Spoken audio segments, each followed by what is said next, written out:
আমরা পরিষ্কার বলে দিয়েছি, বেনজির আমাদের দলের লোক নয়।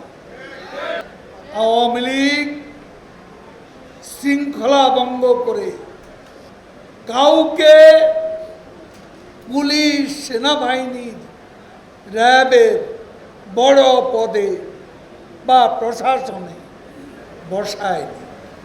8 জনকে পাশ কাটিয়ে 9 নম্বর ব্যক্তি মইনু আহমদকে সেনাপ্রধান করেছে।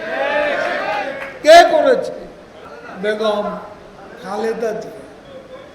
রকিবুল হুদা কাজ সৃষ্টি, এসপি কোহিনুর কাজ সৃষ্টি। আমরা পরিষ্কার বলে দিয়েছি, বেনজির আমাদের দলের লোক নয়। সিনিয়রিটি, মেধা নিয়ে সে আইজিপি হয়েছে।